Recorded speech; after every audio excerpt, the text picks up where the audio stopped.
সমগ্র সৃষ্টিগুলি আল্লাহকে সেজদা দেয়, সূর্য আল্লাহকে সেজদা দেয়, চাঁদ আল্লাহকে সেজদা দেয়। নবী বলেন, সাহাবীরা তোমরা কি জানো সূর্য কোথায় যে ডুবে যায়?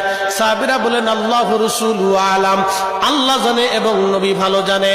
আল্লাহ নবী বললেন, সাহাবীরা রে, সূর্য যেতে যেতে আরশে মুআল্লার নিচে যায় আল্লাহকে সেজদা দিয়া সুবহানা রাব্বিল আলা বলে সূর্য পড়তে থাকে, আর সুবহানা রাব্বিল আলা বলে সূর্য তাসবিহ পড়তে থাকে, আর বলে, হে রব, আপনি যদি অনুমতি দেন পৃথিবীবাসীর জন্য আবার আলো নিয়ে ফিরে যাব, আর অনুমতি যদি না দেন আমি আপনার কুদরতি কদমে সেজদায় পড়ে পড়ে কাঁদতে থাকবো।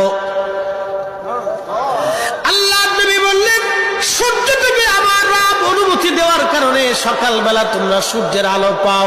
কিয়ামতের পূর্ব সময় অনুমতি দেবে না, দেবে না, দেবে না।